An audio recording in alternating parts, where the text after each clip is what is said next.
Hey friends, what is up? Welcome back to my channel, Light from Mars. It is your girl Marissa. Hope you guys are having a great day today. So today I am making a video that is admittedly probably very long overdue. But you know what? It is never too late, right? It is absolutely never too late. So better late than never. So today I am actually going to be doing a follow-up video to my Medusa piercing video. So I originally uploaded that video months and months ago. I got the piercing done, I think in January. I'm pretty sure I uploaded the video in January as well. And since then, that video has actually become the most popular video on my channel. So I did not expect that. I didn't know that you guys love that video so much. I'm very glad that you did. So if you haven't already seen that video, I'll link it up here so you can go check it out if you'd like. But it's basically just the process of me going in and getting the actual piercing and then just kind of my initial reaction. But I did want to do a follow-up video for you guys to kind of talk about my healing process, some advice that I would have given myself if I could go back now, and also just some tips and tricks and things that you guys should keep in mind if you are planning on getting this piercing. So lots of exciting stuff today. Before I get into all that, I just want to say real quick that if you are not already subscribed to my channel, please do consider hitting that subscribe button. I really appreciate it. I make all sorts of different kinds of content and I'm sure you'll find something that you enjoy as well. So please do consider subscribing. I really appreciate it. That being said, let's get into this video. So again, if you guys have already seen my last video, you probably saw that I did get my Medusa pierced, like I said, and afterwards a lot of things happened that were definitely not included in that video. So to start off, I think that I'm just gonna go through kind of my healing process and what happened, what it was like, some of the bumps that I had along the road, and yeah, let's just talk about it all.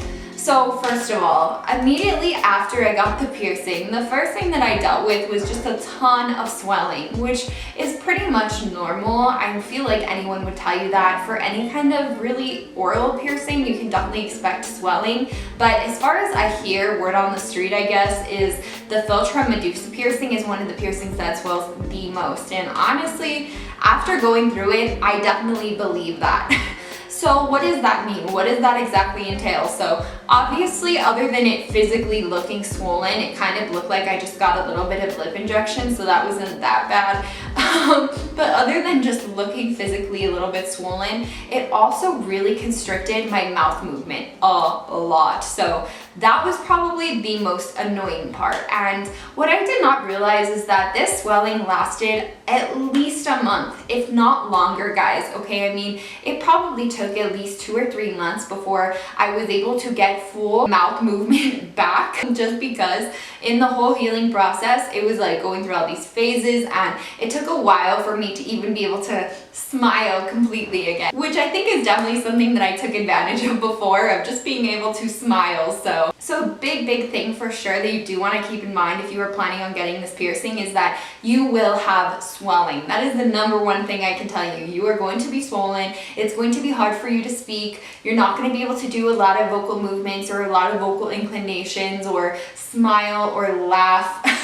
That was probably the biggest thing for me, is the laughing. That was so hard. I am not joking, guys. People would laugh at me like for weeks and weeks and weeks. Whenever I would think something was funny, I couldn't laugh. So I would either try to just like suppress the laughter, or I would just try to laugh in a way that I didn't have to like smile, you know, because normally how do you laugh, right? Like something's funny and you're like, ha ha ha ha ha, like you're kind of smiling, your mouth is wide, right? Well, I could not do that with the swelling from this piercing. My mouth just physically wouldn't do it. It felt tight, you know, like it was just too swollen. I just couldn't move my mouth like that. So in order to laugh, I literally was like, ho ho ho ho ho ho ho ho ho ho. It was ridiculous. I probably looked like Santa Claus, and it was so funny because I sounded ridiculous while I was laughing, you know, and I knew that, and everyone around me knew that. So it would just make people around me laugh even more, and that would make me laugh even more. And I was literally like trying to stop myself from laughing because it would just get so funny and I just couldn't laugh. Like it was just a never-ending cycle. So that being said, moral of the story, you are going to experience a good deal of swelling, and it is going to impact how you can talk, your vocal movements, your ability to smile, smile, your ability to laugh, things like that. So keep that in mind, you know. Maybe set apart at least a week or two where you don't have to do too many social things, or, you know, maybe only hang out with people that you're actually close to and won't be embarrassed in front of, because, I mean, people might think you're a little bit weird if they don't really get it, you know. I mean, for me personally, I did kind of think it was whatever, and I was just telling people, oh, you know, I just got this piercing, so I can't really completely smile, I can't really laugh properly, so, you know, just don't mind me. But obviously for some people that might be a bigger deal. You might feel a little more self-conscious about that, so that is definitely something to keep in mind. Now that we're past the swelling part, let me tell you about a couple of the other things that happened to me while my piercing was healing. So maybe about a month after I had gotten my piercing done, the swelling had finally started to kind of go down like a good amount to where I kind of felt almost normal. You know, obviously the piercing was still healing and it was still a little bit swollen, but it had gone down significantly, and I was really feeling like, okay, I'm finally on track to being normal again. But that is when tragedy struck. So first thing that happened is that my ball, the ball that was screwed onto the top of my piercing, randomly just fell off one day. And thank goodness it happened while I was in my car, and so it was like it fell onto my clothes, and so I was able to find it, even though those things are so small. I mean, it was really a miracle that I was even able to find it, but somehow I did, and I was able to just, you know, screw it back on, and I thought it was all good. You know, I thought I had avoided a little bit of a disaster. But maybe a couple of hours later, it fell off again, and this time it was like in my friend's house, and I could not find it. I had no idea when it had even fallen off, what even happened, and it was just gone. It was really stressful, guys. I wish I had a recording of when it happened, because it was so funny. I was like freaking out, and it was at night, so I couldn't just go to my piercer. You know, I was gonna have to wait at least until the next day. Like, I didn't know what to do because I still had the bar inside, you know. But again, like, it's swollen, so there's not a lot of give in that bar. It pretty much just goes to the edge of the piercing where you can just barely screw on the ball. So I knew that if I just left just the bar, it was going to fall out, you know? And what was gonna happen? Like, I didn't want to go to sleep and then swallow it or something, you know? And I also definitely did not want to take it out because I had already been through this whole process and all the pain and all the swelling and all, you know, the weird laughing and all of that. So I really did not want to have to just get it re-pierced or just take it out. So what I ended up doing is I had to put the back of an earring, one of those little plastic backings, you know what I'm talking about, that comes with the earrings. I had to put that on top just so that I had something keeping the bar in place, and it looked ridiculous. I actually had to go to school and work with that on, and I just kind of like kept bringing it up to people so people wouldn't think I was just weird, because it definitely looked a little rough. It obviously looked like that's not what was supposed to be there. But you know what? I will say that it did work. Miraculously, it did work, and it got me to at least the next day. So the next day rolls around, and my piercer was actually not available that day, but she said, you know, I understand this is an emergency, so I'm going to suggest that you just go to this other piercer who's nearby and is also really good, you know, highly recommended. So I was like, okay, great, you know, I don't even care, as long as someone can put another ball on here for me and just help me out through the situation. So I ended up going to this other piercer, and you know, she's really nice. She obviously seems like she really knows what she's doing, and she ends up putting another ball on for me. And guys, it hurt really, really bad. Like, I thought that the piercing was healed, you know, I did, but she ended up having to put a completely new bar and a new ball. So it was the whole process, and it hurt a lot. It was very, very painful. I probably even shed a tear, honestly. So that's when I knew that it was probably definitely not healed. And after that, my healing process got pushed back like at least 2 weeks because it got swollen again, and you know, the whole thing. But that was not the end of the story. So maybe about 2 days go by, and you know, the piercing's good, everything's fine, and I'm just glad that, you know, I had the ball back on and I avoided that disaster. And what happens? My ball falls off again. I'm not joking, guys. It fell off like 3 times within like 4 days. It was ridiculous. I don't know why, because I know she screwed that thing on so tight because I felt it. You know, it hurt so much because she was really trying to get it in there. But I guess it just wasn't enough. I don't know. And I also think that the fact that it was so swollen definitely did not help. You know what I mean? Like, there wasn't that much room for the ball to be, but regardless, it fell off again, and I had to put the back of the earring back on, and once again, I was calling my piercer all frantic, and thankfully this time she was able to actually take me herself. So I go into the piercing studio, and this time she's like, okay, we're gonna make sure that this one is going to stay on. I'm going to use special tools. I'm gonna give you even a different kind of ball. We're gonna make sure that this doesn't happen again. So I have to go through the whole process again, putting my piercing through even more trauma just to, you know, put the next set of jewelry in. And finally, after that time, it stayed on, and I did not have any issues with it falling off ever again, like in the months and months and months that went by. So that was definitely interesting, to say the least. It was a little bit, you know, difficult, and my piercing, I feel like, would have healed a lot faster if that hadn't happened. But, you know, it's just kind of something that comes with the territory, and I think especially something like your philtrum that's very high traffic, you know, like you're always using your mouth, you're always moving your mouth. I think that it's probably a little more likely to happen with that piercing. So yeah, I mean, I guess just learn from my lessons, my mistakes, and just be really, really careful that you are making sure that your ball is not getting loose. I would even say that while you're cleaning it, obviously make sure your hands are clean before you're touching your piercing. I really would not advise touching it if you don't have to. But while you're cleaning it, just make sure that you're not loosening the ball. And if you need to, you know, just give it a little bit of a turn every once in a while, just to make sure that it's really tight, because let me tell you, you don't want to have to deal with that. So other than that, I didn't have any really major issues with the healing process. Other than, I mean, a couple of things, but I think that I'm going to get into that in the next section, which is going to be my tips and tricks for you guys that I've learned in the 10 months since I've had this piercing and now it being fully healed, what I would share with you guys and what I wish that I would have known throughout this whole process. So the first real big tip that I have to give you guys is please be careful around animals or children. Okay, this is a really big one. Personally, I've had a couple of issues with this, unfortunately. You know, I love animals. I have so many dogs living with me, my roommate's dogs, you know, all these dogs around me constantly. And I have had several instances where by accident, you know, they have bumped piercings or grabbed piercings, and it can really, really, really set back your healing process significantly. Actually, once I had a golden retriever puppy pull my nostril piercing like halfway out of my nose, and I actually ended up having to take it out after that. I now have my septum pierced instead. But yeah, that was really rough. No pun intended. I have also bumped this piercing several times from the dog. So one of my roommates has a golden retriever. She's like 1 year old. Actually, she was one of those puppies that originally caused the damage. So, you know, it's not surprising.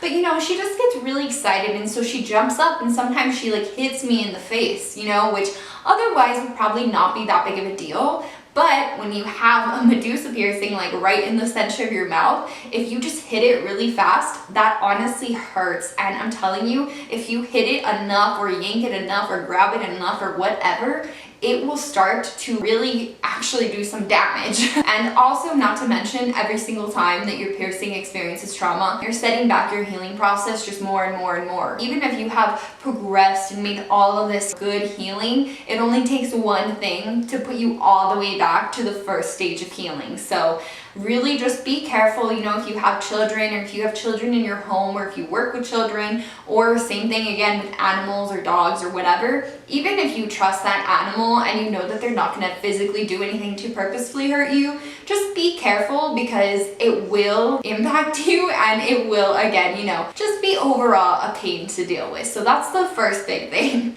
Second thing that I wish that I knew before I got my Medusa piercing is that when you originally have the longer bar, there will be times where it will probably get stuck on your upper tooth. So this is something that I've heard a lot of people talk about, and it actually can be problematic if it's actually like rubbing against your tooth, because it can rub off the enamel. But if you have the proper jewelry and it's pierced at the right angle, you really shouldn't have that problem. I don't have that problem anymore at all since I've downsized my jewelry, but when I did have the longer bar, that is when it was like, you know, a little bit more easy to catch. So essentially what starts happening is like your piercing might start to kind of tilt to an angle a bit after the swelling goes down and there's a little bit more space in the bar.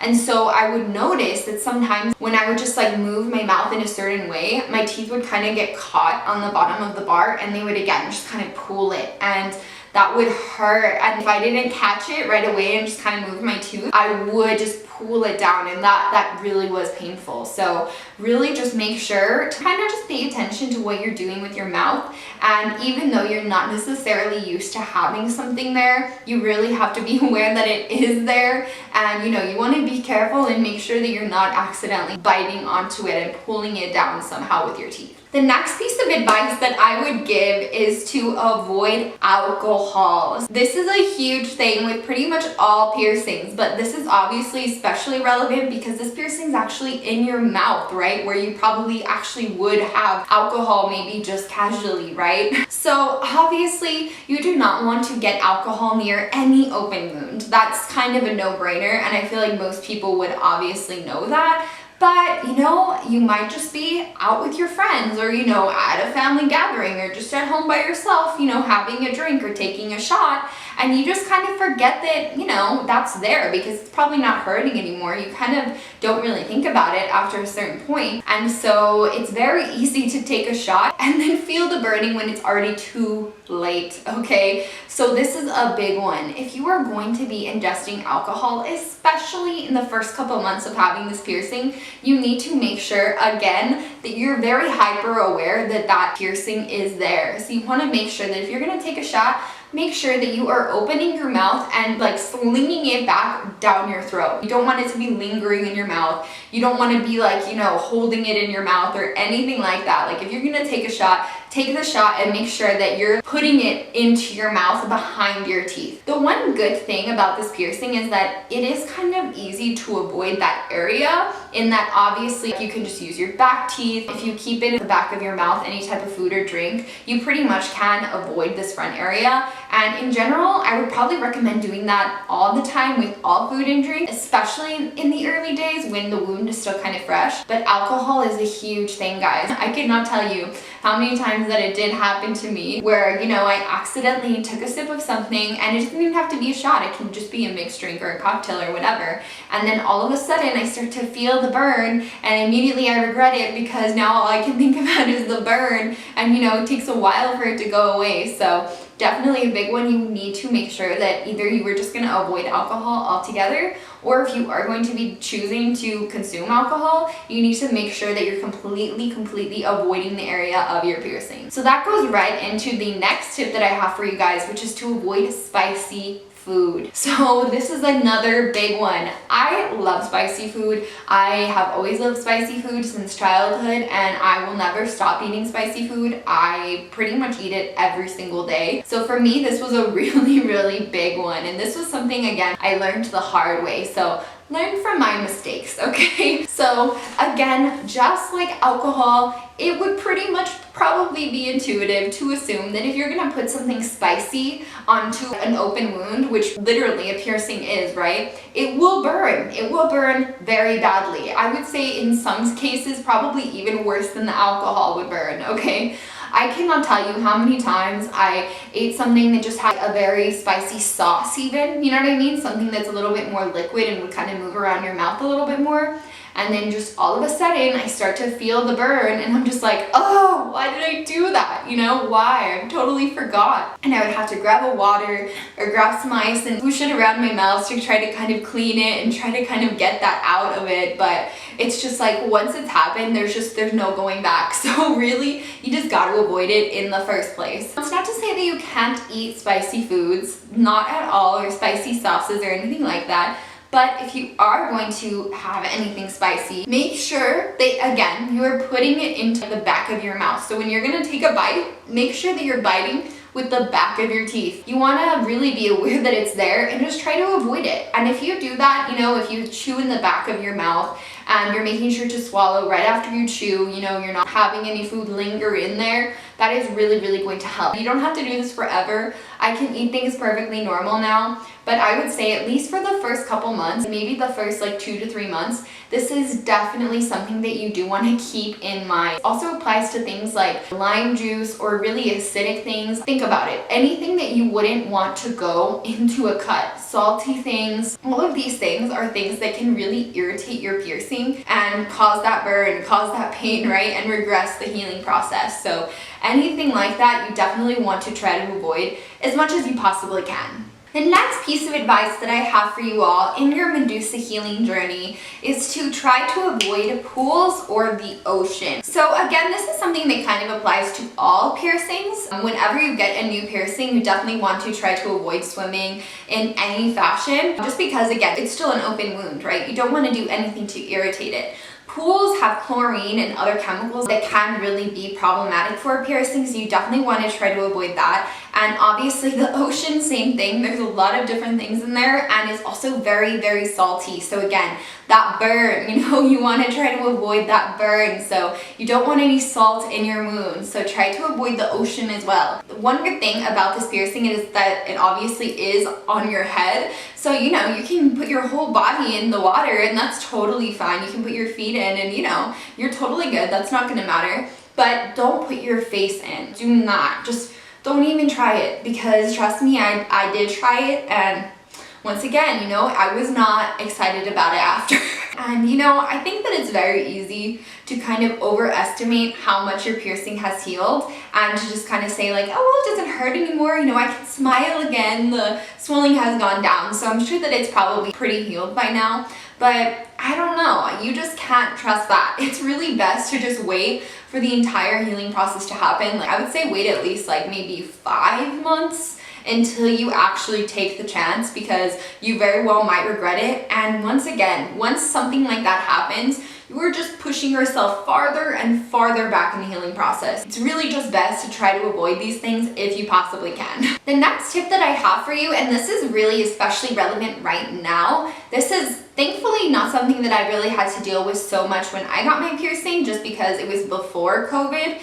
But obviously I know that we live in different times now, so this is definitely something that I want to bring up, because it's even something that I sometimes kind of deal with.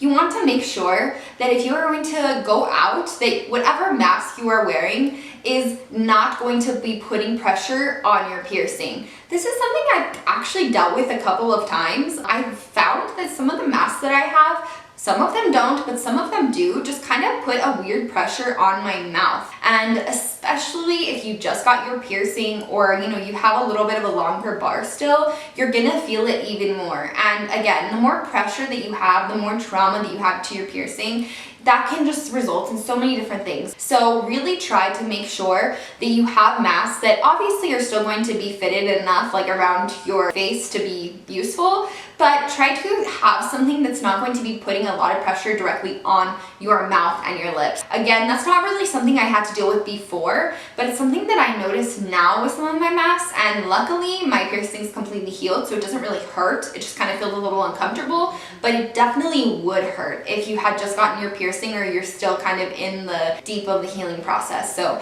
that's another really big thing that you need to keep in mind. My next piece of advice for you guys, if you are considering getting a Medusa piercing, is to make sure that you downsize when you are ready. This is again super important for pretty much every piercing, but I think it's especially important for this piercing. So if you don't know what downsizing means, when you first get a piercing, there's obviously going to be more swelling, right? We already talked about that, especially with this piercing, more swelling than kind of any other piercing. So obviously, in order to account for that, when your piercer does the piercing, they should be putting a longer bar, right? To account for the fact that it's going to be swollen for a while. There needs to be kind of more give and space so that the skin can swell, but it's still not going to swallow your piercing, obviously. So when you first get the piercing, that bar is going to be kind of long. And you're going to notice after some time, the swelling is going to go down, and your piercer should tell you how long that you should wait until you change out your jewelry. But you want to make sure that once that time does come, that you do go to get it downsized, okay? This is very, very important. For me, I actually did kind of wait a little bit longer to switch mine out, and I will tell you that I do think that the angle kind of changed, which is something that you hear a lot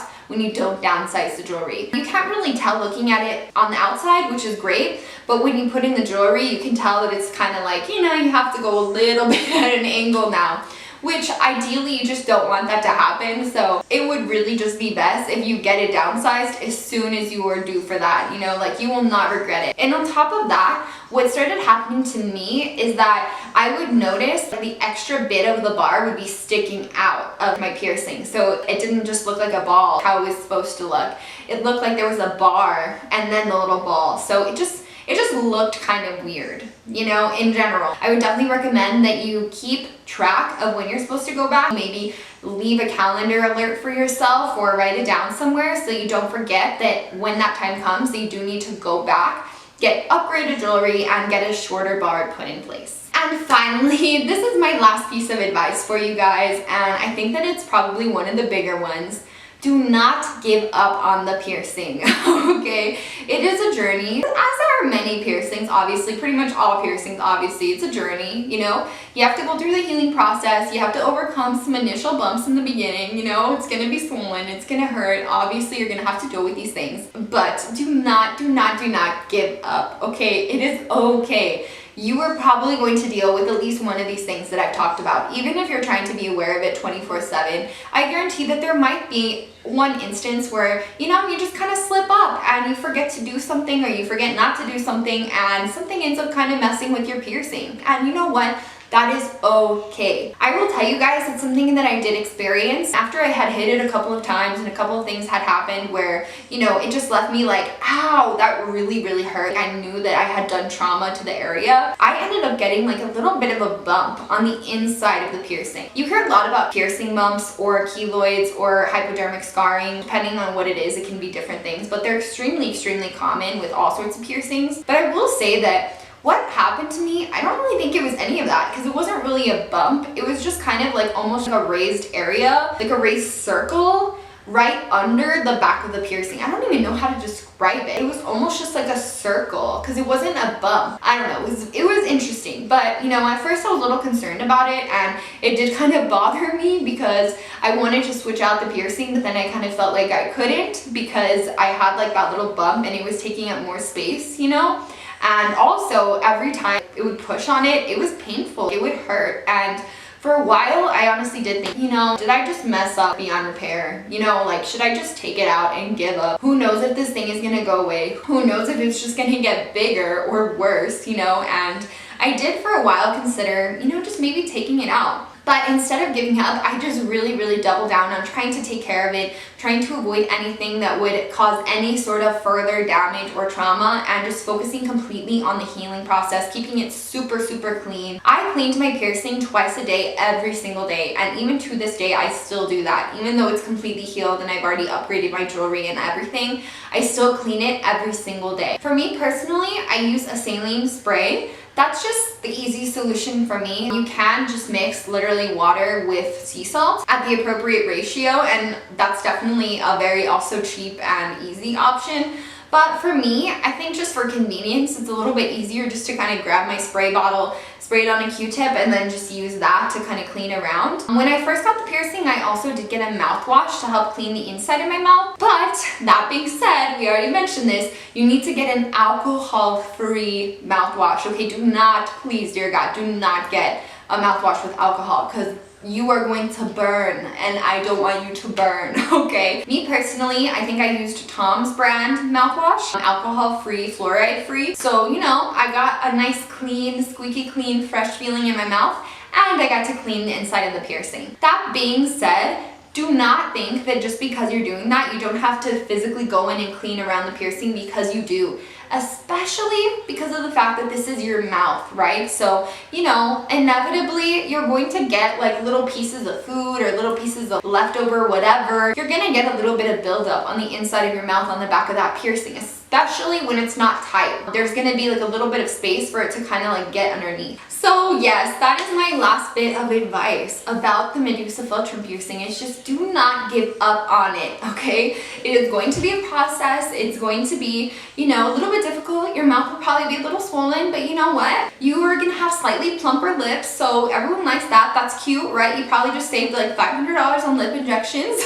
And yeah, you might not be able to smile or completely talk correctly for like a couple weeks, but you know what? I honestly think that it's worth it. I no longer want to take out the piercing at all for any reason. I absolutely love it. I'm so happy that I didn't just chicken out at some point and take it out or give up on it and think that it would just never heal, because it 100% can and will, as long as you just keep putting in the effort and don't give up on it. If you take all of these tips in mind, your healing process is probably going to be like 50 times better than mine even was. And I wouldn't even say mine was bad. It was just, you know, a little rocky. And that's okay, because we are only human, and you know, sometimes we don't do everything perfect, but that doesn't mean that we give up, right? We don't, right? So yes, I really hope that these tips helped you all in some way. If you have not gotten your piercing yet, consider this a message from the universe. Go do it. Just do it. Just do it. If it's gonna make you happy, if you think it's cute, if you think that, you know, you're gonna like it, just go for it. The pain is really not bad at all. I would probably rank the pain maybe about like a 5 out of 10. It's really not too painful, and afterwards, even though it's swollen, it really just feels sore for maybe like 2 days. And after that, there's no pain. It just feels a little bit tight. It's difficult to explain. It just feels like slightly sore and just tight mostly. But it's really not a negative sensation, and yeah, it doesn't really hurt. So don't let the pain stop you by any means. There are so many different cute pieces of jewelry that you can put in this piercing. I've seen so many different cute looks that people have done. Really, the possibilities are endless as far as the look that you can achieve with this piercing. I am telling you right now, if you all follow these tips and if you just kind of heed my advice and my words of wisdom, I promise that you are going to have a great experience getting your piercing. Of course, make sure that you're going to a reputable piercing studio. Make sure that your piercer has good reviews. You know, look them up on Google, look them up on Yelp. Try to talk to people that you know. If you know somebody that already has the piercing, maybe reach out to them and ask them like, hey, where did you get your piercing? Would you recommend your piercer? Because that makes all the difference as well. You definitely don't want to have something that's like crooked, or a piercer who doesn't really know what they're doing, or you know, doesn't put the right jewelry in or something like that. That's definitely obviously not going to be good. So you want to make sure that you're doing your research beforehand and that you're making sure that you're going to a good and trusted place. But yeah, so this has been the follow-up video to my Medusa piercing video. I'll probably include some clips just right now at the end of the actual piercing so you guys can see how it's healed. I now have a very short bar with an opal, and it's so cute. I absolutely love it. This is the upgraded shorter jewelry that I decided to go with. So yeah, I really hope that you all enjoyed this video. If you did, please make sure to give it a big like. I appreciate it very much. And of course, like I said before, please do consider subscribing to my channel. It means so much to me, and yeah, I really appreciate it. So I hope you all have a wonderful rest of your day, and I will see you on the next one. Bye!